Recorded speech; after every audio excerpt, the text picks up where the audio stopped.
ఆపదామపహర్తారం దాతారం సర్వసంపదాం లోకాభిరామం శ్రీరామం భూయో భూయో నమామ్యహం.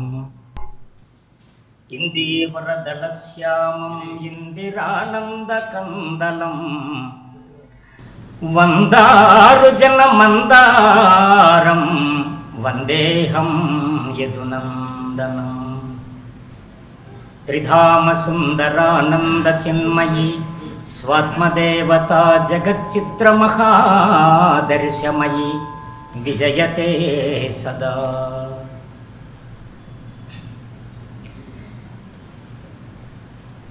ఏ తల్లి ప్రేమ వర్ణించ కవీంద్రుల కలములు పరుగున కదలివచ్చు,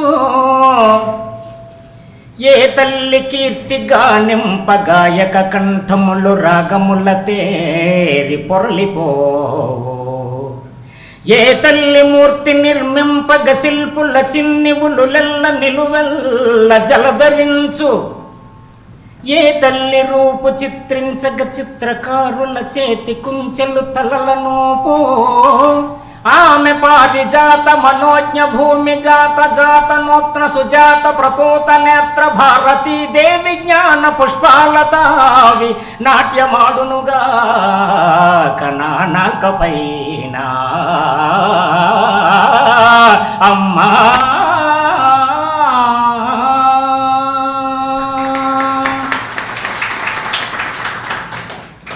ఈ అద్భుతమైనటువంటి పద్యాన్ని రాసిన కవి అవధాని నరాల రామారెడ్డి గారు. వారికి హృదయపూర్వక నమస్సుమాలు మన కరతాళాలతో తెలియజేయండి. సభలో ఆసీనులైనటువంటి విజ్ఞులకు, ప్రాజ్ఞులకు, రసజ్ఞులకు హృదయపూర్వక నమస్సుమాలు తెలియజేసుకుంటూ, పార్థసారథిల సభా సారథ్యాన్ని సమర్థవంతంగా నిర్వహిస్తున్నటువంటి విజయనగరం నగరపాలక కమిషనర్ మల్లెలాంటి మనస్సు కలిగినటువంటి శ్రీమాన్ పల్లె నలనయ్య గారికి హృదయపూర్వక నమస్సుమాలు తెలియజేసుకుంటున్నాను. ఇక్కడ ఒక సందర్భం చెప్పాలి. నలనయ్య గారిని చూసేటప్పుడు ఎవరు కూడా ఒక ఉత్కృష్టమైన స్థానంలో కమిషనర్గా ఉన్నటువంటి ఒక వ్యక్తి అంత ఒదిగి అలా ఉండటం అనేది భారతమాత నేర్పినటువంటి సంస్కారం. ఎందుకంటే విద్య వలన వినయంగా జీవించాలన్నటువంటి సంస్కారాన్ని నేర్పిన సంస్కృతి మనది. హిమాలయం సమారభ్య యావదిందు సరోవరం తం దేవనిర్మితం దేశం హిందుస్థానం ప్రచక్షతే అంటారు. అంటే పవిత్రమైనటువంటి హిమాలయాలు మొదలుకొని హిందూ మహాసముద్రం వరకు ఒక విశిష్టమైనటువంటి నాగరికత వెలసిల్లింది. ఆ నాగరికతను పరిధి వెళ్ళేటట్లు చేసినటువంటి పావనమూర్తులైనటువంటి దేవతామూర్తులైనటువంటి అవతారమూర్తులైనటువంటి అనేక మంది దివ్యావతారాలు నడిచినటువంటి ఈ నేల మీద మహర్షులు అందించినటువంటి ఒక జీవన జ్ఞాన గంగ ప్రవహించింది. ఆ గంగ నేర్పింది విద్య వలన వినయంతో జీవించమని, విద్య వినయంతో మరింత ప్రకాశించమని. అటువంటి విద్యా వినయ సంపన్నులైనటువంటి నలనయ్య గారికి నా హృదయపూర్వక నమస్సుమాలు తెలియచేసుకుంటున్నాను. వినయం ఎలా ఉంటుందంటే, మునివాకిటలో గానం చేసి రామకథను పల్లెల్లోకి వెళ్ళి, పట్టణాల్లోకి వెళ్ళి, నగరాల్లోకి వెళితే అయోధ్య నగరం వరకు ప్రాకింద పిల్లలు చెప్పినటువంటి రామకథ. అటువంటి రామకథ అయోధ్య నగరంలో భూమండలీకృత పుణ్యావతారుడైన రామచంద్ర ప్రభువు సూర్యవంశ సింహాసనాన్ని అధిరోహించి ఉంటే ఆ పిల్లలు రామకథ చెబుతూ ఉంటే సింహాసనం మీద ఉన్న రాముడు క్రింద కూర్చొని విన్నాడట. అంటే తన అధికారాన్ని, తన పదవిని, తన రాజ్యాధికారాన్ని అతల వితల సుతల తలాతల మహాతల రసాతల పాతాల భూలోక భువర్లోక సువర్లోక మహర్లోక జనలోక తపోలోక సత్యలోక ఇత్యాది సమస్త బ్రహ్మాండాలకు నాయకుడైన బ్రహ్మాండ నాయకుడు తన కథను తాను వింటూ సభికుల్లో కూర్చొని విన్నాడు రామచంద్ర ప్రభు. అంటే విద్య వినయాన్ని నేర్పుతుంది. అందుకే రామచంద్ర ప్రభువు ఆయన జన్మించి లక్షల సంవత్సరాలైనా, త్రేతాయుగం గడిచిపోయినా 8,64,000 సంవత్సరాల కాలం ద్వాపర యుగం గడిచినా కలియుగంలో కూడా ఇంకా రామకథ చెప్పబడుతుందంటే రాముని యొక్క సౌశీల్య సంపద మనల్ని వెలిగిస్తుంది, మనల్ని నడిపిస్తుంది, మనలో మూర్తిమంతంగా భాషిస్తుంది. అందుకు అధికారంలో ఉన్నవారైనా, పదవిలో ఉన్నవారైనా, బాగా ధనికులైనా, కోటీశ్వరులైనా ఆ భగవత్ శబ్దానికి విద్య కలిగినప్పుడు, ఆ భగవంతుని యొక్క తత్వానికి పెద్దల ఎడ వినయం కలిగి ఉండాలన్నటువంటి సంస్కారాన్ని నేర్చుకున్న అధ్యక్షులు వారిని పొగట్టకాలు సత్యం. వారికి హృదయపూర్వక ధన్యవాదాలు తెలియచేసుకుంటూ, నీయందున ఏ మహిమున్నదో కన్న తండ్రి మాకే కష్టము కలుగ నీకురా, నీవంటే మా మది నిలిచెనోయి, ఈ వింత ఏమిటో ఎరుగనోయి, శ్రీ వెంకటేశ్వర సేవింపలేనురా, నీవంత దూరాన నిలిచావురా, రావాలని సేవ చేయాలని భావమందున్న మాకన్ని బాధలేనురా, నీవంటే మా మది నిలిచెనోయి, ఈ వింత ఏమిటో ఎరుగనోయి. కొండ మీద ఉన్న వెంకన్నను, ఈ 7 భువనాలను 7 గిరులపై సప్తగిరులపై ఉండి పరిపాలించిన వెంకన్న నామాన్ని ధరించి తిలకధారణ చేసి ఈ సభలో అతిథిగా ఉన్నటువంటి వీసీ గారికి, వెంకన్న చౌదరి గారికి హృదయపూర్వకమైనటువంటి నమస్కారం తెలియజేసుకుంటుంది. నూరేండ్లు బ్రతికిన శ్రీరామనామంబు జపము చేయని వాణ్ణి జన్మమేల, కోట్లు గడించిన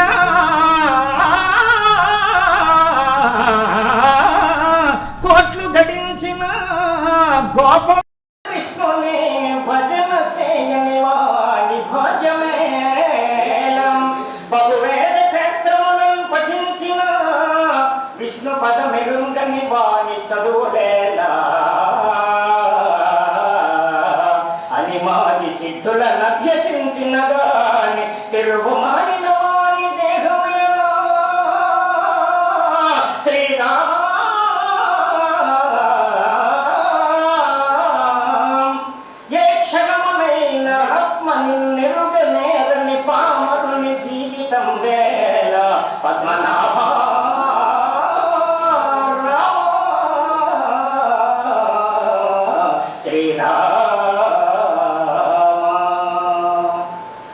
శ్రీరామ అనకపోతే ఈ జన్మెందుకు, కృష్ణ అనకపోతే ఈ బ్రతుకెందుకు అన్నట్లు రామాయణము అంటే రామస్య అయినం, ఇది రామాయణం కనుక రాముడు నడిచే త్రోవ, రాముడు నడిచే దారి రామాయణం అని అర్థం. నారాయణ అంటే, నారం అంటే జీవుడు, అయినం అంటే ఆధారం, సమస్త జీవకోటికి ఆధారమైనటువంటి పరబ్రహ్మానికి నారాయణుడు అంటారు. అంటే ఆధారమైన పరబ్రహ్మము జీవుల మీద అపారమైన కరుణ చేత మానవ దేహము ధరించి ఈ భూమి మీద సంచారం చేస్తే అభిరాముడై, లోకాభిరాముడై, పావనరాముడై, అయోధ్యారాముడై సమస్త మానవ జీవకోటికి ఆదర్శ రాముడైనటువంటి ఆ పరబ్రహ్మము పేరున సరస్వతీ క్షేత్రమైన విజయనగర ప్రాంగణాన రామనారాయణాన్ని నిర్మించటం అనేది పురాకృత జన్మ విశేష సుకృతము, తండ్రి యొక్క సంకల్పము.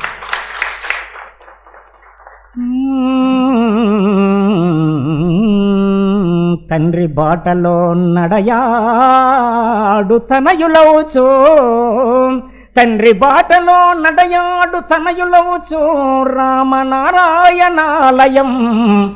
రామనారాయణాలయం స్వామి కృపతో నిర్మితంబు చేసిన ధర్మపరులు,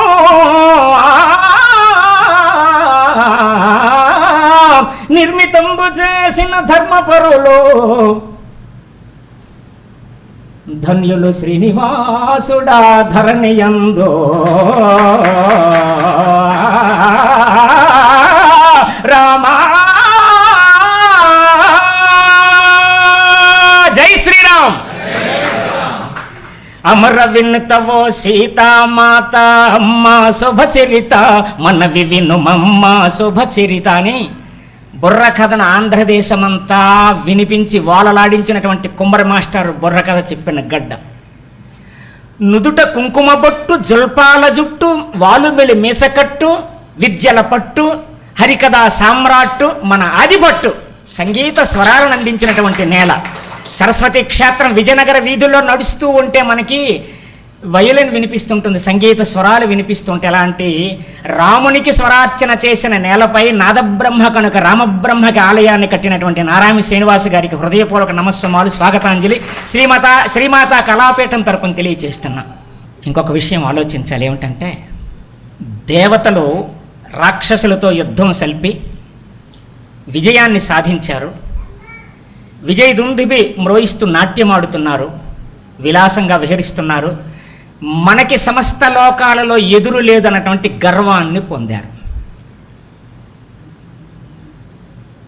ఘనమైన కీర్తున్నా పర్వాలేదు కానీ గర్వం ఉంటే పాతాళానికి దొరికేస్తుంది. దేవతలకే అహంకారం కలిగింది, మమ్మల్ని మించిన వారు ఎవరు ఏ లోకంలో లేరని. ఆ అహంకారాన్ని అణచి అమరులకు జ్ఞానాన్ని ఉపదేశించడం కోసం దైవం ఒక ప్రణాళిక వేసింది. దేవతలందరూ కూడా మాట్లాడుకుంటున్నారు, మనల్ని మించిన వాళ్ళు ఎవరూ లేరు, ఏ యుద్ధంలో అయినా మనమే గెలవగలం, అమృతాన్ని త్రాగిన వాళ్ళము, మరణము లేని వాళ్ళము అని అందరూ కూడా ఆనందిస్తూ ఇంద్రుడిని పొగుడుతున్నారు. అప్పుడు దైవం ఏం చేసిందంటే, ఆ దేవతలు అలా మాట్లాడుకుంటూ విలాసాలతో విర్రవీగుతున్న వేళ అల్లంత దూరాన ఒక దివ్యమైన మూర్తి దర్శనమిచ్చింది. ఎవరా పురుషుడని ఆశ్చర్యంగా అందరూ చూస్తున్నారు. అతనెవరో వివరాలు తెలుసుకొని రా అని అమరాధిపతి అయినటువంటి దేవేంద్రుడు అగ్నిదేవుణ్ణి పంపటం జరిగింది. అగ్ని వెళ్ళి ఆ దివ్య పురుషుడికి నమస్కారం చేసి, ఓ దివ్య పురుష మీరెవరన్నారు, నేనెవరో తరువాత మీరెవరో చెప్పన్నారు. నేను అగ్నిని, దేనినైనా భస్మం చేస్తాను, దేనినైనా బూడిద చేస్తాను, నేను ఏ వస్తువునైనా భస్మీపటలం చేయగలను, అంత శక్తివంతుడు నేను అగ్నిని అన్నాడు ఆయన. ఆ దివ్య పురుషుడు ఒక గడ్డి పరకను, ఎండిన గడ్డి పరకను అలా వేసి, దీన్ని దగ్ధం చేయి, దీన్ని బూడిద చేయి అన్నారు. అగ్ని దాన్ని ఆవహించి దాన్ని బూడిద చేద్దామనుకుంటే ఆ గడ్డి పరక యొక్క కొనను కూడా కాల్చలేకపోయాడు. అగ్ని సిగ్గుతో తల వంచుకొని నమస్కరించి వెళ్ళిపోయాడు. ఇంద్రుడికి ఈ విషయాన్ని చెప్పడం జరిగింది. దేవతలు ఆశ్చర్యపోయారు. దేనినైనా భస్మం చేసిన అగ్ని కూడా గడ్డి పరకను కాల్చలేకపోయాడు, అతను ఎవరో అనుకుంటున్న వేళ ఇంద్రుడు సమిజ్ఞ చేస్తే వాయుదేవుడు వెళ్ళాడు. ఆ దివ్య పురుషుడికి నమస్కారం చేసి, నీవెవరని అడిగారు. మీరు చెప్పండి, మీరెవరన్నారు. నేను వాయువుని, ఈ సమస్త లోకాలని అల్లకల్లోలం చేయగలను, ఈ భూనభోంతరాలను కదపగలను, కుదపగలను, నేను వాయువుని అన్నాడు. ఇదిగో ఇక్కడ గడ్డి పరక ఉంది, దాన్ని కదిపి చూడన్నాడు ఆయన దివ్య పురుషుడు. వాయువు వేగంగా వెళ్ళి దాన్ని తాకితే గడ్డి పరకను ఏమాత్రం కదపలేకపోయాడు ఆయన.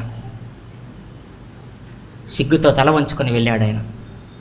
దేవేంద్రుడు వచ్చాడు, ఇదేదో జరుగుతుంది కథ, మన శక్తికి మించిన కథ ఏదో జరుగుతుంది ఇక్కడ అనుకున్న దేవేంద్రుడు అమృతాన్ని పానం చేసినప్పటికీ, అమరాధిపతి అయినప్పటికీ కూడా వినయంతో వచ్చి నమస్కరించాడు.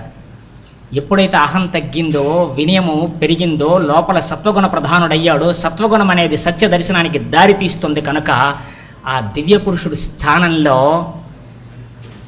అమ్మవారు దర్శనమిచ్చారు, మహాతల్లి. ఓంకార శక్తిని కొందనంబులమ్మ, ఓ విశ్వశక్తి నిన్ను శరణు వేడితమ్మ, మా అమ్మవమ్మ, మా ఆయువమ్మ, మా జీవమమ్మ, ఆధారమమ్మ, మా జ్యోతివమ్మ, మా కాంతివమ్మ, మా శాంతివమ్మ, విశ్రాంతివమ్మ, సంతోషివమ్మ నీవే. అజ్ఞాన తెరలచే గాంచకుంటే మీ తెరలు త్రుంచి నీ దయను చూపుమమ్మ. ఓంకార శక్తిని కొందనంబులమ్మ, యాదేవి సర్వభూతేషు మాతృరూపేణ సంస్థిత, నమస్తస్యై నమస్తస్యై నమస్తస్యై నమో నమః అని నమస్కారం చేశారు.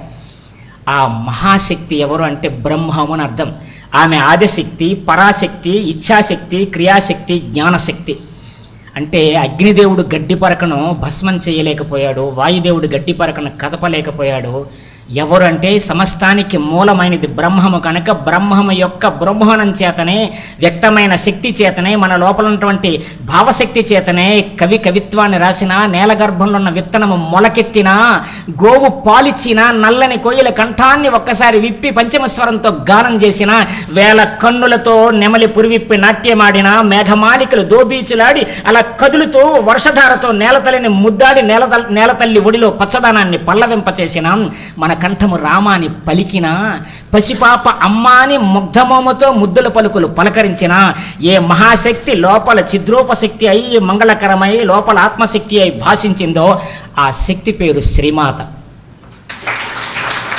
ఆ శ్రీమాత యొక్క కటాక్షం చేత శ్రీమాత అన్న నామకరణం చేసి రికార్డింగ్ కంపెనీ పెట్టి శ్రీమాత కళాపీఠంగా ఇంతమందిని వాళ్ళు ఆదరించి గౌరవించి వాళ్ళు ప్రేమిస్తున్నారంటే మూర్తి నాగభూషణ్ రావు గారి యొక్క గొప్పతనం కాదు, జగన్మాత యొక్క కటాక్షము అని అర్థం.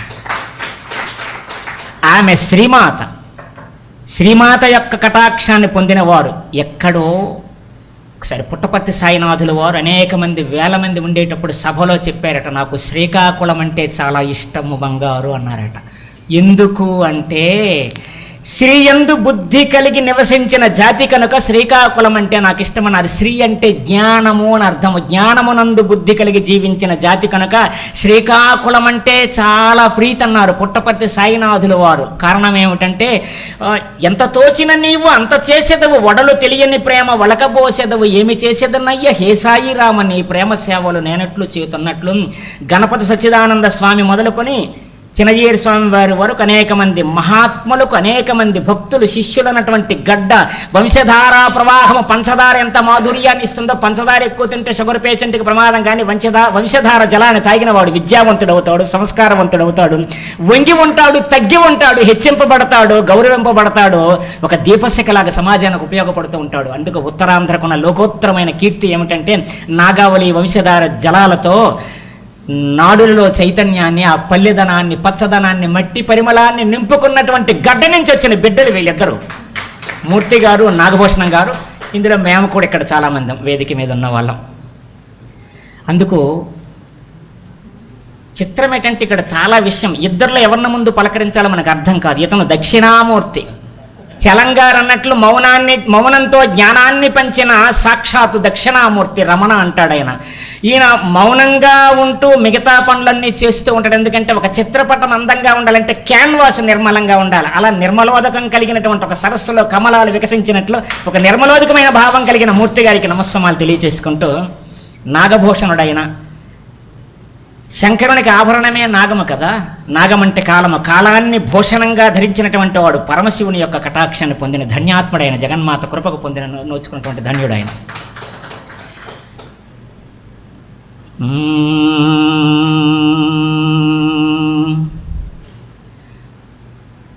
పద్యమైన పాటకైనా జానపదుల గీతమైన, పద్యమైన పాటయైన జానపదుల గీతమైన, గాన కోవిద కీర్తనైన, బుర్ర కథలకు నాటకాలకు, జముకుల జనజీవ కథలకు, విశాఖ నగరిలో వెలసియున్నది లలిత కళలకు నిలయమైనది, విశాఖ నగరిలో వెలసియున్నది లలిత కళలకు నిలయమైనది, కలిమిలేములు చూడకున్నది ఉత్తరాంధ్ర కీర్తి శిఖరము, ఆంధ్ర భారతి కళల ద్వీపము, ఉత్తరాంధ్ర కీర్తి శిఖరము, ఆంధ్ర భారతి కళల ద్వీపము, నాగభూషణ తలపు పంట ప్రాణమిత్రుడు మూర్తి వెంట, నాగభూషణ తలపు పంట ప్రాణమిత్రుడు మూర్తి వెంట, వందనం శ్రీమాతకు అభివందనం శ్రీమాతకు, వందనం శ్రీమాతకు అభివందనం శ్రీమాతకు. అందుకు శ్రీమాతా కళాపీఠం అధినాయకులైనటువంటి మూర్తి గారికి, నాగభూషణ్ రావు గారికి మనందరి కరతాళాలతో శిరస్సు వంచి నమస్సమాలు తెలియజేద్దాం. శ్రీశ్రీ గారు అంటారు కదా, కవి అంటే కష్టజీవికి ముందు వెనుక ఉన్నవాడు కవి అంటారు. కష్టజీవి పదం రాస్తే కష్టజీవిలో తొలి అక్షరం క, చివరక్షరం ఏమిటి వి. అంటే కష్టజీవికి ముందు వెనుక నిలబడిన వాడు కవి అని శ్రీశ్రీ అంటారు కదా. అలా ఒక సామాన్య కుటుంబంలో జన్మించి నిజంగా రామకటాక్షమే లేకపోతే ఇన్ని పాటలు ఎలా రాయగలుగుతారు? అలవోక గాసుధార కవిత్వాడంబరంబనమన్న నల్లేరు పైబండి నడక మాకు, సత్కావ్య నిర్మాణ చాకచక్యంబన్న షడ్రసోపేత భోజనము మాకు అన్నట్లు ఆ తెలివి ఎక్కడి నుంచి వచ్చింది? భగవంతుని కటాక్షం కాకపోతే డాక్టర్ అందశ్రీ గారు అన్నట్లు ఆ పిచ్చుక్ గురించి చెబుతూ, పిచ్చుక్కి ఎక్కడదండి తెలియదండి, బ్రతికెంత 2 గింజలు తిని అంత గూడెళ్తుంది. మాస్టర్ బెడ్రూమ్ మరలా మగపక్షితో కాపురం చేయడానికి, చిల్డ్రన్ బెడ్రూమ్ గుడ్లు పెట్టడానికి, పిల్లలు అయిన తర్వాత ఈ పిల్లల్ని జాగ్రత్తగా చిన్న చిన్న రెక్కలు వచ్చిన పిల్లల్ని ఇంకొక చోట ఉంచడం కోసం త్రిబుల్ బెడ్రూమ్ ఇల్లు నిర్మాణం చేసిన మొట్టమొదటి ప్రకృతి జీవి ఏదైనా ఉందంటే అది పక్షి. అందుకైనా పాట కైతల పల్లవైతేమి, ఈ శ్రీమాత కళాపీఠంకి వస్తే అన్ని పాటలు పద్యాలు, మాటలు ఎక్కడున్నాయి, కానీ బొకేలాగా ఉండాలి, మధ్య మధ్యలో ఆకులు ఎక్కువ పూలు. పాట కైతల పల్లవైతేమి, లోకకవి డాక్టర్ అందశ్రీ గారి పాట ఇది పిచ్చుక గురించి. పాట కైతల పల్లవైతేమి, లోకాన గొప్ప పద్య కైతల అల్లికైతేమి, ఆది కవి నన్నయ్యదైనా లసాని శ్రీనాథుడైనా చల్లగలరా చిల్లిగవ్వకు వెల్లికల్లో దాని ముందర. ఆ పక్షికి గూడు నల్లే శక్తి తన గుండెలో ఏ మహాశక్తి అయితే లోపల చిత్శక్తిగా వ్యవహరించిందో, కవి మనఃకమలాన్ని కదిలించినటువంటి ఏ శక్తి అయితే లోపల ఉందో, భారత ప్రారంభానికి ముందు ఎర్రనంటాడు, అంబ నవాంబుజోజ్వల కరాంబుజ శారద చంద్రచంద్రికా డంబర చారుమూర్తి ప్రకట స్ఫుట భూషణ రత్న రుచిరా చుంబిత దిగ్విభాగ శృతి సూక్త వివ్యక్త నిజ ప్రభావ భావాంబర వీధి విశ్రుత విహారిణి నన్ను కృపచూడు భారతి అంటాడు ఆయన. ఏ తల్లి సరస్వతీదేవి, భావాంబర వీధి విశ్రుత విహారిని, గగనతలాన పక్షులు విహంగాలు రెక్కలు చాచుకొని ఏ విధంగా అయితే విహారం చేస్తాయో ఆ విధంగా నా హృదయాకాశంలో భావాలను అందించు తల్లి, కవిత్వాన్ని రాస్తానన్నాడు. ఇప్పుడు చెప్పండి, కవి లోపల ఉన్న శక్తి బయటికి కనిపించే కలమా కరమా? లోపల శక్తి కదిలిస్తే ఆ కలం కదులుతుంది. కలం అక్షరాలని చిందితే నోటితో చదువుకొని కళ్ళతో ఏరుకుంటాం మనం. అది కవి యొక్క గొప్పతనం. జనకెవన్న బిరుదు పొందావు, చాలా ధన్యుడు నువ్వు. కారణం ఏంటంటే రామచంద్ర ప్రభు జనహృదయ ప్రియుడు, మన దుర్గాప్రసాద్ జనహృదయ రంజిత ప్రియమైన కవిత్వం కలిగినటువంటి వ్యక్తి ఆయన. అందుకు ఆయన కవిత్వంలో ఒక ధునీనమైనటువంటి ఒక ధుని అంటే గంగా అని అర్థము, ఒక అమరధుని తరంగ ప్రవాహంలా ఉంటుంది. అందుకు దుర్గాప్రసాద్ గారికి హృదయపూర్వక శుభాకాంక్షలు తెలియచేస్తూ, కళాపీఠం తరపున మరింత మీ జీవితం వర్ధిల్లాలి, నందివర్ధనం పూల్లాగా రోజు విరజిమ్మాలి. పూలు రోజు కోసిస్తాం, రోజు నందివర్ధనం చెట్టు పూలను అలా తెల్లని పూలతో ఎత్తుకుని ఉంటుంది ఆ మొక్క. ప్రతిరోజు మీ పాటల పుష్పం విరబూయాలని భగవంతుని ప్రార్థిస్తున్నాను. ఇక మా రమేష్ గారు ఉన్నారు, ఆయనకి భారతీయతయే రమయందు సంచారం చేసిన ఈశ్వరుడంటే, భారతీయ తత్వమనందు నిరంతరం మనస్సును సంచరింపచేసినటువంటి మహనీయమైన మనస్సు కలిగిన వ్యక్తి. వారిని ఒక నింద వేశారు, 20 ఏళ్ళ క్రితం ఉపన్యాసం చేశాను.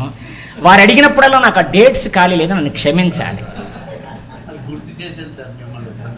మీరు గుర్తు చేయడం నాకు, మీ వల్లనే నాకు రామాన్ని పద్యం అందుకోవడానికి కారణం మీరే. శ్రీశ్రీ గారు అన్నారు కదా, తెలుగు పద్యాన్ని వినిది మధ్యమా ఫ్రెంచ్ మధ్యమా అంటే ఏంటి, పద్యమా ఇది ఫ్రెంచ్ మద్యం అన్నాడు. ఫ్రెంచ్ మద్యం కంటే మత్తునిచ్చింది పద్యము. కారణం ఏంటంటే 8 గంటలకి నాటకం ప్రారంభమైతే దేవి ఇది ప్రశాంతమైన మున్యాశ్రమ ప్రాంత పీఠభూమని హరిశ్చంద్రుడు అంటే అక్కడ నుంచి ప్రారంభం వేటసీన్తో ప్రారంభమైంది కాటిసీన్ వరకు. సత్యమునక ఈ హరిశ్చంద్ర వంశం అంతరించును కాకంటే విజలు చేస్తుంటారు, తెచ్చిన జంతికలు తినేస్తారు, చేగూడలు తినేస్తారు, టీ దుకాణాల్లో టీ ఖాళీ అయిపోతుంది. వాళ్ళ ఆవిడ తెచ్చిపెట్టినటువంటి ఉలవలు, వేయించిన ఉలవలు కూడా జేబులు ఖాళీ అయిపోతుంది. తెల్లవాళ్ళు 10 గంటల కాలం పద్యాన్ని విన్నారంటే ఏ మద్యం అంత మొత్తునిస్తుందంటే తెలుగు పద్యము, భారతీదేవి హృదయ నైవేద్యము. అది పరిస్థితి. అందుకు తప్పనిసరిగా మీరు ముందుగా తెలియచేస్తే వస్తాము. మీరు ఉద్యోగంలో ఉన్నారు, సద్యోగంలో ఉన్నారు, అదృష్టం. ఉద్యోగం అనేది ప్రారంధం వలన వస్తుంది, సద్యోగం వలన మహాత్ముల కటాక్షం చేత, సంస్కారం వలన, భారతీయత వలన వస్తుంది.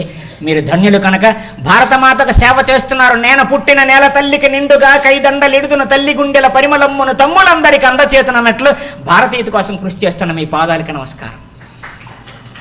ఇంతమందిని సంబోధించేసరికి ఇంత సమయం అయిందన్నారు కదా, మన పేర్లన్నీ భగవంతుని నామాలు కనుక పేరు పేరున భగవంతుని కలిసే భాగ్యం నాకు దక్కింది. ధన్యవాదాలు తెలియచేసుకుంటూ, శ్రావణ మాసంలో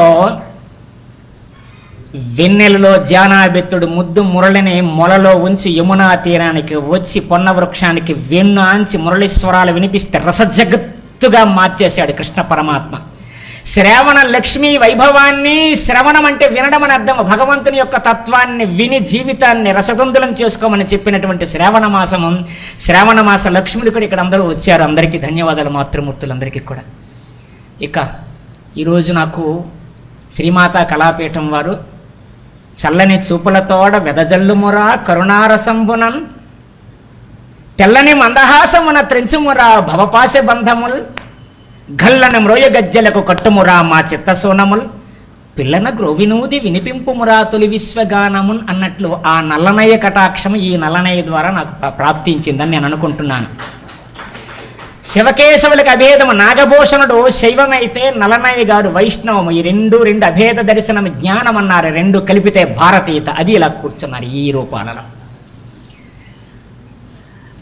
నేను ఇప్పుడు పార్వతీపురం మన్యం జిల్లా జమదాల గ్రామంలో నేను జన్మించాను. మా తల్లిగారి పేరు పార్వతి, మా నాన్నగారి పేరు లక్ష్మణాయుడు. వ్యవసాయ కుటుంబం. మా ఊర్లో 5వ తరగతి వరకు చదువుకున్నాను. 6వ తరగతి నుంచి 10వ తరగతి వరకు మడిగట్ల మీద నడుస్తూ తాళ్ళబురుడు అనే గ్రామంలో 10th క్లాస్ వరకు అక్కడ చదువుకున్నాను. ఇంటర్మీడియట్ డిగ్రీ పార్వతీపురంలో జీజై కాలేజీలో, SVD college Shri Venkateswara degree కళాశాలలో నేను డిగ్రీ వరకు చదువుకున్నాను. కాకినాడ ఆదిత్య అకాడమీలో బిఈడి చేశాను.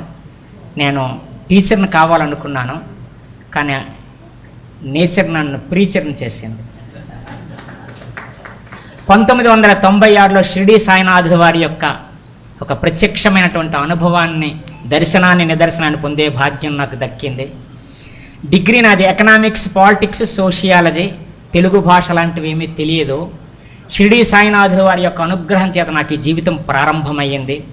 మద్గురుదేవులు భీమిల్లో అపర దక్షిణామూర్తిలాగా మర్రి వృక్షం మూలంలో ఉంటూ కొండలందున్న గుహలయందున్న గగన పర్వత సీమలో సుందరాధ్వని తోడయోగులు స్తుతియో నాచెడి దేవుని అఖండ రామ్ రామ్ ఆనంద రామ్ రామ్ అద్వైత రామ్ రామ్ రామ్ అఖండ రామ్ రామ్ ఆనంద రామ్ రామ్ అద్వైత రామ్ రామ్ రామ్ చిద్ఘన రామ్ రామ్ చిన్మయ రామ్ రామ్ చిద్ఘన రామ్ రామ్ చిన్మయ రామ్ రామ్ చిద్రూప రామ్ రామ్ రామ్ చిద్రూప రామ్ రామ్ రామ్ చిద్రూప రామ్ రామ్ రామ్ అని అఖండ రాముణ్ణి నిరంతరం భాషిస్తున్నటువంటి ఆ తత్వాన్ని అనుభవిస్తూ పూలల్లో, కొమ్మల్లో, రెమ్మల్లో, మేఘమాలికల్లో, మట్టి రేణువుల్లో, సమస్తముల్లో భగవంతుణ్ణి దర్శించినటువంటి మహనీయమూర్తి 1947వ సంవత్సరంలో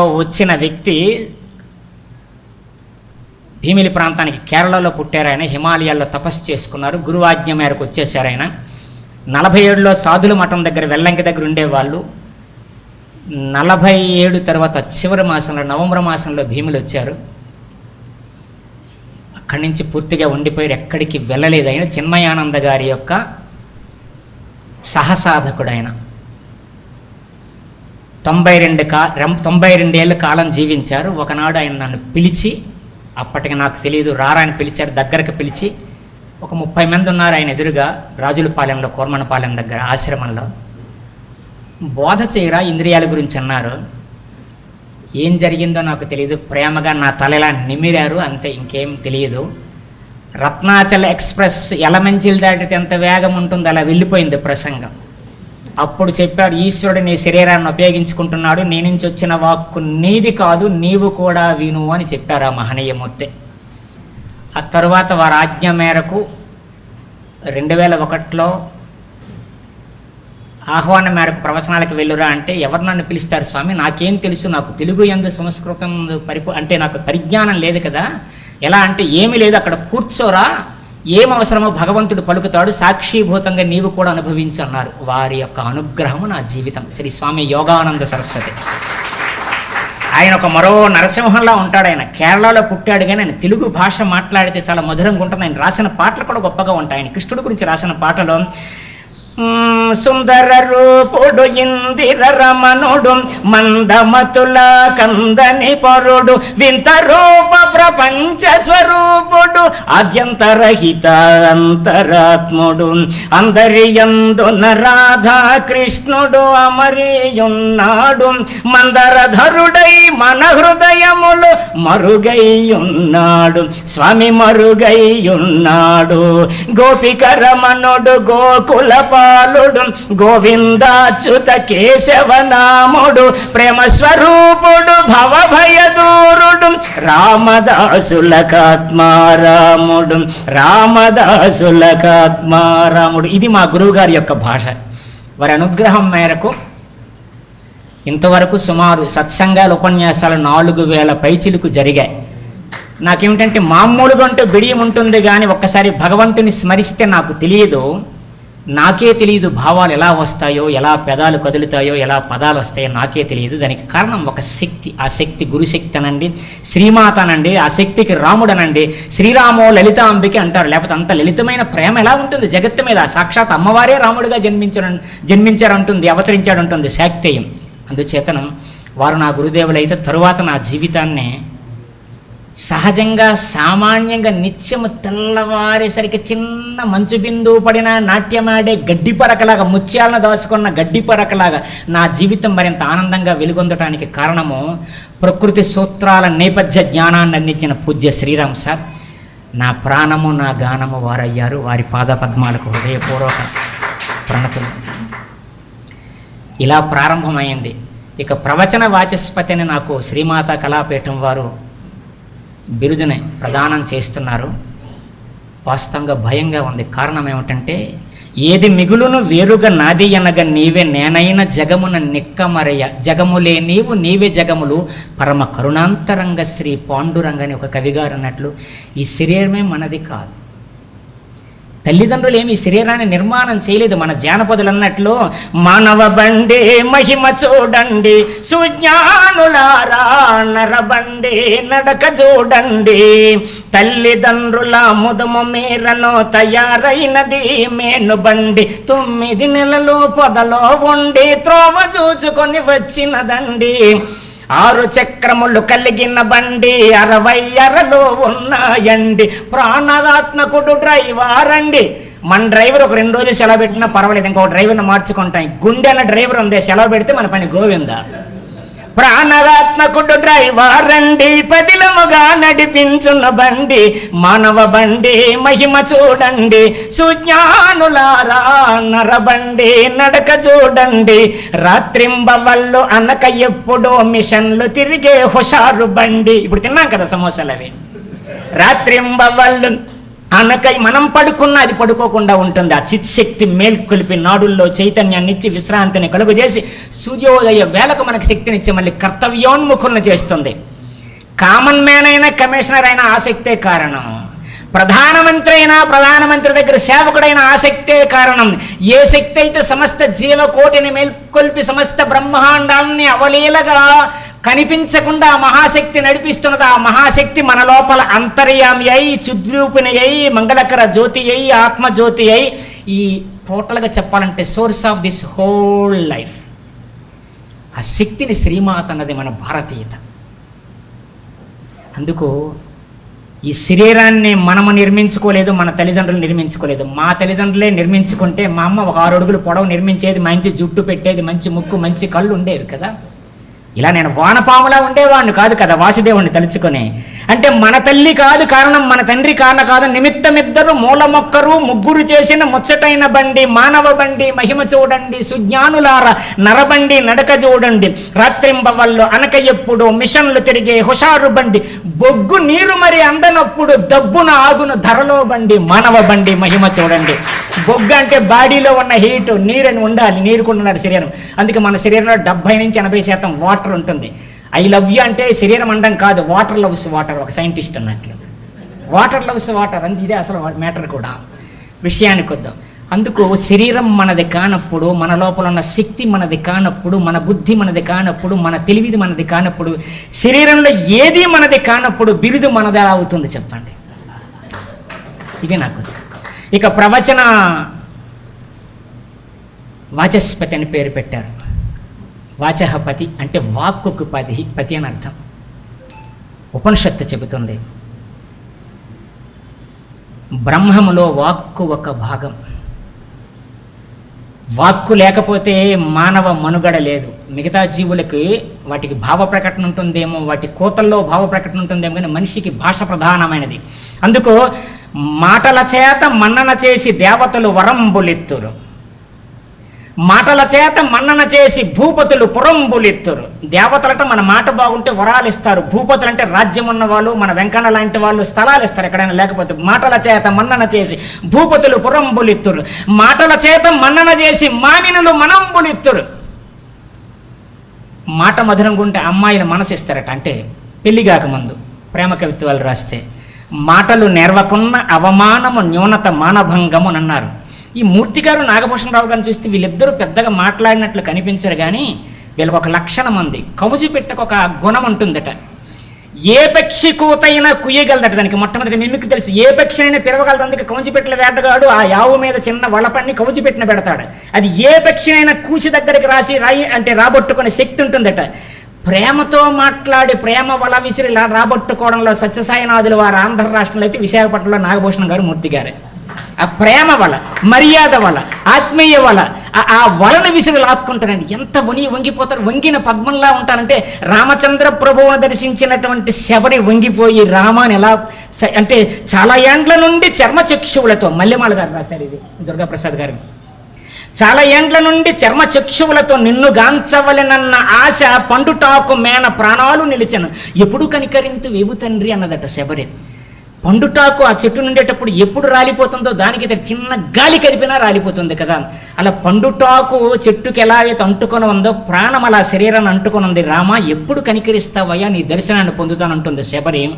అలా ఆ శబరి రాముణ్ణి చూసి వంగిపోయిందట, వంగిన పద్మంలా రాముణ్ణి చూసిందట. అలా సమాజాన్ని, కళాకారులని వంగిన పద్మంలా చూస్తారు. విషయం ఏంటంటే రైల్లో జముకలు పాడుకుంటున్నటువంటి అసరయ్యను అమెరికా తీసుకువెళ్ళింది కళాపీఠం. అంటే వెంకన్న సహాయం అందగానే శ్రీమాత కటాక్షం ఉన్నది అక్కడ.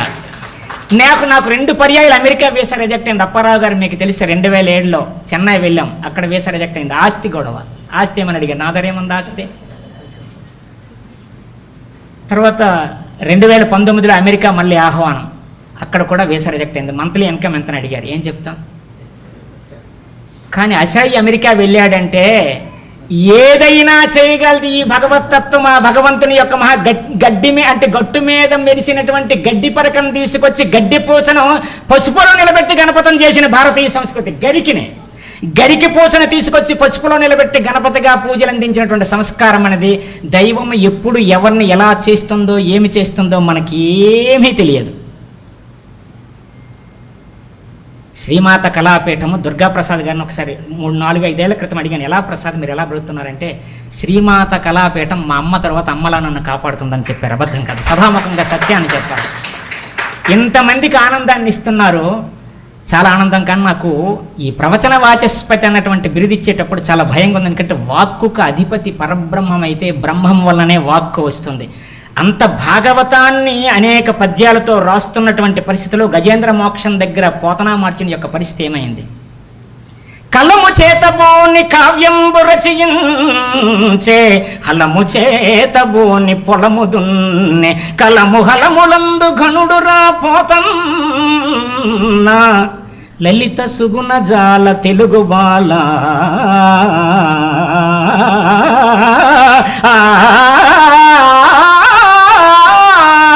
అపరపోతన జంజాల పాపయ్య శాస్త్రి గారు, కరుణశ్రీ గారు రాసినటువంటి పద్యం ఇది. పోతన ఎంత వినయంగా చెప్పుకున్నాడంటే, ఈ భాగవతం ఎలా రాసావయ్య అంటే ఆయన చెప్పుకున్నాడు. ఇంకెవరో చెబితే రకరకాలుగా ఉంటుంది పరిస్థితి. మనం జబర్దస్తులో చూసి ఉంటాం, ఒకతను సినిమా నుంచి వస్తాడు జూనియర్ ఆర్టిస్ట్, బార్బర్ షాప్ దగ్గర గడ్డం తీసుకుంటుంటే పక్కన ఇంకొక ఆయన ఉంటాడు. ఆయన వల్ల మన భాష బాగా ప్రాచుర్యంలోకి వచ్చింది. శంకర్, జబర్దస్త్ శంకర్, సకలక శంకర్ వలన. అక్కడ బాబు మరి అంతంత లావుకుంటారు ఆ విలన్లు, హీరో ఇలాగుంటాడు అల్పంగా, బాబు మరి ఎంతమందిని ఎలా కొట్టినరే. ఈయన చెప్పబోతాడు పాపం, ఆయన సినిమా ఫీల్డ్ నుంచి వచ్చిన వ్యక్తి. ఆ పక్కన ఉన్నాడు మాట్లాడుతుంటాడు ఫేవరెట్గానే, అదేటి కాదురా ఏమి లేదు, 7 రోజులు గదిలో పెట్టేసాడికి తిండి తిప్పలేట్ లేకుండా అందులో చేసిస్తే హీరోకి మంచి హార్లిక్స్ గవర్నమెంట్ బూస్ట్ పెడితే ఈ లావెక్కిల కంటే మరి ఎంత లావుకుంటే నీరసం 6 రోజులు పెట్టి పోయినా లేదు, పడిపోయేట అన్నాడు. అది భాష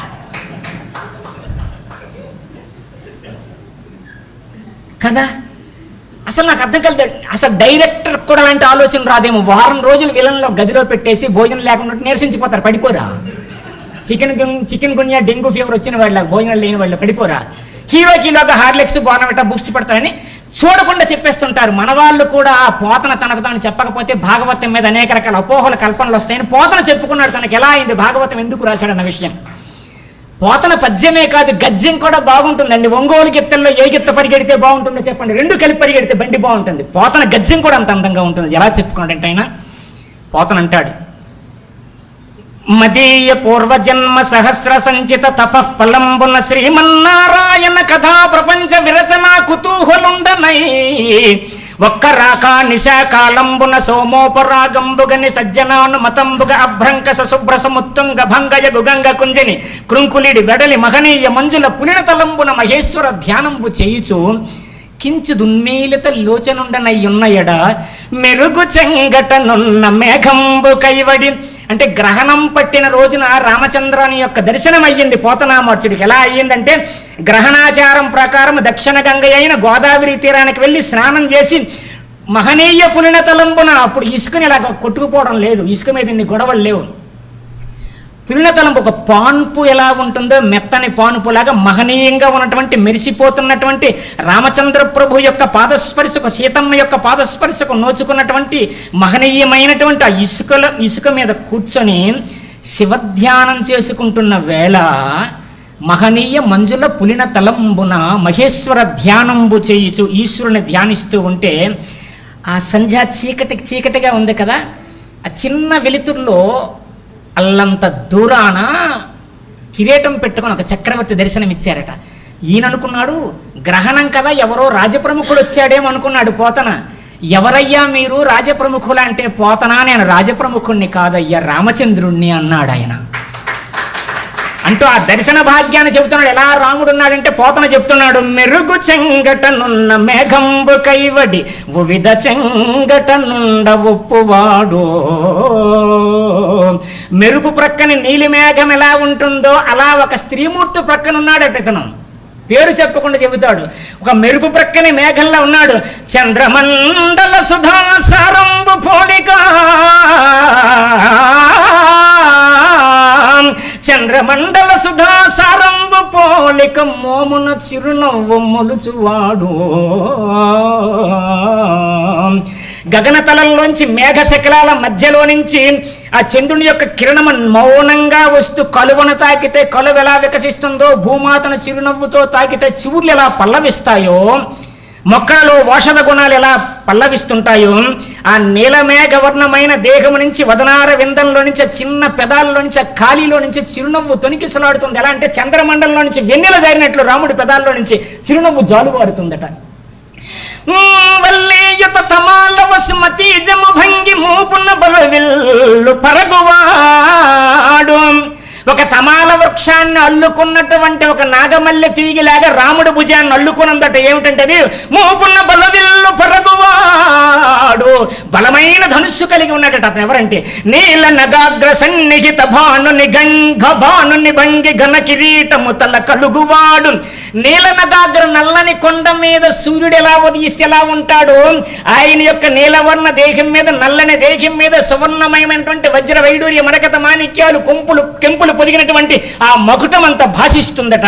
అలాంటి రూపం కలిగినటువంటి వాడు విపుల భద్రమూర్తి, పొందరేకమైనటువంటి విశాలమైన నేత్రాలు కలిగిన రాముడు దర్శనమైందని పోతన చెప్పుకున్నాడు. అందుచేతను కవులకు, మహనీయమూర్తులకు, ప్రతిభ కలిగిన వాళ్ళకి, అనేక మంది విజ్ఞులకు, ప్రాజ్ఞులకు అందరికీ మూలము ఎవరు అంటే ఆ మహాశక్తి. ఆ మహాశక్తి రాముడు, ఆ మహాశక్తి కృష్ణుడు, ఆ మహాశక్తి అమ్మ, ఆ మహాశక్తి శ్రవణలక్ష్మి, ఆ మహాశక్తి యొక్క వరమే వరలక్ష్మి. ఇదంతా మనం భావించగలిగితే శ్రీమాతా కళాపీఠం అనేది ఇంత పరిధి వెళ్ళడానికి రాముడు తన యుద్ధానికి, తన కార్యానికి ధనుస్సును ఎంచుకున్నట్లు, కృష్ణుడు తన అనురాగాన్ని పంచడం కోసం వేణువును ఎంచుకున్నట్లు, ఈ ఉత్తరాంధ్ర కళామ తల్లి ఆంధ్రభారతి శ్రీమాతా కళాపీఠాన్ని ఎంచుకొని ఇద్దరిని ఎంచుకుంది. రామకథకు కుశలవుల్లా నాగభూషణం గారిని, మూర్తి గారిని. కళాపీఠానికి నమస్సమాలు తెలియచేసుకుంటూ నాకు ఈ బిరుదిచ్చినందుకు ఆజన్మాంతం నేను రుణపడి ఉంటాను. నా ఆధ్యాత్మిక జీవితానికి సహకరించినటువంటి నా అర్ధాంగి శ్రీమతి పద్మావతి గారికి, పిల్లలకు, పద్మావతి గారికి నా అభినందనలు తెలియజేస్తూ, పిల్లలకి శుభాశీస్సులు తెలియజేస్తూ, నా ఆధ్యాత్మిక జీవితానికి ఒక భవంతి నిలబడడానికి పిల్లలు ఎంత దృఢంగా ఉండాలో నాకెంతో సహకరించినటువంటి అనేక మంది ఆత్మీయులు ఉన్నారు. పేరు పేరున వారికి శిరస్సు వంచి ప్రణామాలు ఆచరిస్తూ, కాలం ఇలా సాగిపోని రామ, నీ నామంలో, నీ స్మరణంలో, నీ ధ్యానంలో, నీ సంకీర్తనలో, నీ భావంలో నీవు నడిచిన మార్గంలని భూమండలీకృత పుణ్యావతారుడు, పుండరీక విశాలాక్షుడు, భరతమాత యొక్క పుణ్యాల పంట అయినటువంటి రామచంద్ర ప్రభువుకు నమస్సుమాలు తెలియచేసుకుంటూ, ఈ సభలో అందరూ కవులే, ఒకరు కాదు. నాగభూషణం గారు కొన్ని వందల పాటలు రాశారు, వారు బయటికి చెప్పరు కానీ మంచి పాటలు రాశారు. ఆ ప్రక్కనే రామనారాయణ గారు ఉన్నారు, పాటలకి ఆధారం. ఎందుకంటే దీపం వెళ్ళడానికి ప్రమిది ఎలా ఆధారమో రామనారాయణాన్ని దర్శించుకోవడానికి ఆధారమైనటువంటి సంస్కారం కలిగిన వ్యక్తి. వెంకన్న గారు తెలిసిన విషయమే కదా. కానీ రాజకీయ నాయకుడు అవ్వడం ఎవరికైనా తేలిక. రాజకీయాల్లో 10 సార్లు తిరిగితే నాయకుడు అయితే హృదయాల్లో ఉంటాడు, రాజకీయ నాయకుడైతే ఎలక్షన్లో ఉంటాడు. కానీ ఆయన హృదయాల్లో ఉన్న నాయకుడు వెంకన్న చౌదరి గారు, వీసీ గారికి హృదయపూర్వక ధన్యవాదాలు. నేను వారిని చూస్తే వైస్ ఛాన్సలర్ అనుకున్నాను. సార్ ఏ యూనివర్సిటీ అని అడిగాను నల్లన్నయ్య గారిని. కాదండి, మన ప్రజల యూనివర్సిటీ అయినా ప్రజల్లో ఉంటారన్నట్లు వారు తెలియజేశారు. ధన్యవాదాలు తెలియజేసుకుంటూ మీ అందరికీ శ్రీమాత కళాపీఠానికి ఒక సామాన్య కళాకారుడి నుంచి పెద్ద కళాకారుడి వరకు అందరూ రుణపడి ఉంటారు. మువ్వల గాత్రం లాంటి మధురమైన కంఠాన్ని లోకానికి వాళ్ళు తెలియజేశారు. ఎవరు అంటే చీమకుర్తి నాగేశ్వరరావు గారు, హరిశ్చంద్ర. గరివిడి లక్ష్మి బుర్ర కథ లలితామాత కటాక్షమేమో, శ్రీలక్ష్మి కటాక్షమేమో, శ్రీమాతకు తొలి క్యాసెట్ అనుకుంటా గరివిడి లక్ష్మి బుర్ర కథ. రెండో క్యాసెట్ గరివిడి లక్ష్మి బుర్ర కథ. అసలు మన ఉత్తరాంధ్రలో ఏముందిరా అంటే వంగపండు అంటే వంకాయ కూర ఎంత గొప్పదో వంగపండు పాట వరకు మధ్యలో ఉన్న కళలు, జముకుల పాటలు, తప్పెటగుళ్ళు, జాలారు భాగవతము, శివభాగవతము, బుర్ర కథలు, నాటకాలు, హరిశ్చంద్ర నాటకాలు, రామాంజనేయ యుద్ధం, కృష్ణాంజనేయ యుద్ధం, అనేక మంది పాటలు ఒకరేవి కాదు. ఈ పాట ఆ పాట కాదు, ఎక్కడ చిన్న ఊట కనిపిస్తే అక్కడికి వెళ్ళి ఆ పాటను రికార్డు చేసుకుని ప్రపంచానికి పరిచయం చేసిన శ్రీమాతకు వందనం. మరొకసారి అందరికీ నమస్సుమాలు తెలియజేసుకుంటా, నేను భగవంతుడు నాకు ఒక కోరిక నెరవేర్చాడు. ఏంటంటే సముద్రం అంటే నాకు చాలా ఇష్టం. 1993 డిసెంబర్ 31 ఆల్ ఇండియా రేడియోలో నాకు రికార్డింగ్ అయింది. ఏబిఎన్ ఆనంద్ గారిని అడిగాను, సముద్రం చూడాలనుకుంటున్నానంటే అదిగో కనిపిస్తుంది అన్నారు. మేఘాలు కాదంటే కాదు అది సముద్రం అన్నారు. అక్కడికి వెళ్ళగానే మొట్టమొదటి ఒక కవిత నాకు వచ్చింది. జీవన కడలిలో ఒడిదుడుకులకు ఎర్చుకొని సడలింపు లేక సాగే సాహసపడవా, మార్గమములో మజిలీలకు రాజీ పడక రమ్యమైన గమ్యాన్ని చేరుకుంటావో, ఆశాలోకంలో నిరాశతో నిట్టూర్చి నిలిచిపోతావో నిర్ణయరహితం అని కవిత రాశాడు. ఆ కోరిక భగవంతుడు శ్రీమాత నాకు తీర్చింది. భీమిల్లో సంగమ క్షేత్రం దగ్గర, స్వామి పుష్కరిణి జమ్మి చెరువు దగ్గర ఆహ్లాదకరమైనటువంటి రాత్రిపూట కూడా కోయిలు నడుస్తుంటాయి. మాకు వినిపిస్తుంటాయి. మా ప్రక్కన నిలువెత్తు నిలబడి గాలి వానలకు నిలబడిన తాటి చెట్లు, కొబ్బరి చెట్లు, చక్కని చెట్ల మధ్య వాతావరణంలో మా గురుదేవుల కటాక్షంగా భీముల్లో స్థిర నివాసం ఏర్పాటు చేసుకున్నాను. కానీ నా మనస్సులో ఉన్నది రాముడు, అతనికి నమస్కారం. శ్రీమాతకు ఎప్పుడూ రుణపడి ఉంటానని భావిస్తూ ఈ దేశమాతకు సేవ చేస్తున్నటువంటి ఈ వరుసలో ఉన్న అందరికీ హృదయపూర్వక ధన్యవాదాలు తెలియజేసుకుంటూ, నా తొలి అక్షరాన్ని ముద్రణ వేసినటువంటి ధర్మం అంటేనే రాముడు కనుక ధర్మతేజ ప్రింటింగ్ అధినేత వెంకటరావు గారు వచ్చారు. వారికి హృదయపూర్వక ధన్యవాదాలు తెలియజేసుకుంటూ, ఈ సభ అంతా కవులతో, గాయకులతో, విజ్ఞులతో, భక్తులతో త్రిమూర్త్యాత్మకంగా ఉంది. త్రినాథరావు గారు కూడా రావడం ఈ సభకు చాలా ముదావహం, ఆనందదాయకం. ధన్యవాదాలు. ఇక మిత్రుడు ఆయన జగన్నాథ్ గారు విజయనగరం నుంచి మన కార్యక్రమానికి వచ్చారు. నాకు తెలియదు, కెమెరా పట్టుకుని ఆయన మంచి కెమెరామెన్. ఆయన పేరు జగన్నాథ్. ఈ మధ్యన జగన్నాథ రథచక్రాలు, ఆ జగన్నాథుడు కదిలి వచ్చారు. చిత్రం ఏంటంటే కెమెరామ్యాన్ శివుడితో సమానం. ఆయనకి 2 కళ్ళు ఉంటాయి, కెమెరా కొన్న ఒకటి, 3 కళ్ళు కలిపితే ముక్కంటి కెమెరామ్యాన్. ఎంతమంది రావడం. నేను అనుకున్నాను మా దుర్గాప్రసాద్ చూసిన తర్వాత కుటుంబాన్ని మొత్తం తీసుకొచ్చాడు ఆయన. నేను అనుకున్నాను నేను ఎవరిని పిలవలేదు, కానీ అనుకున్నాను ఎవరిని పిలవకపోయినా బాధ లేదు. కారణం ఏంటంటే అక్కడ మా శ్రీమాత బృందం ఉంది. బృందావన సంగతులన్నీ నిక్షిప్తం చేసిన వ్యాస భగవానుడిలాగా అక్కడ నిక్షిప్తం చేస్తున్న వాళ్ళు. అందుకు అందరికీ తెలియజేయవచ్చు. మీ అందరికీ శుభాకాంక్షలు తెలియజేస్తూ, శుభాభినందనలు తెలియజేస్తూ 12:30కి ముగించాలన్నారు. అందుకే 12 గంటలకు పూర్తి చేస్తున్నాను. అధ్యక్షుల వారిది నాది తప్పు కాదు. కారణం ఏంటంటే వారు నాకు సమయం చెప్పలేదు. ఎందుకంటే మేము తాటిపూడి రిజర్వాయర్ లాంటి వాళ్ళని గేట్లు తీసిస్తే నీరు వెళ్ళిపోద్ది. ఎప్పుడు ఆపాలో గేట్లు వాడు చూసుకోవాలి, నాకు తెలియదు. అధ్యక్షులు వారు చూసుకోవాలి. ధన్యవాదాలు. స్వస్తి. సమస్త సన్మంగళాని భవంతు. శుభం భూయాత్.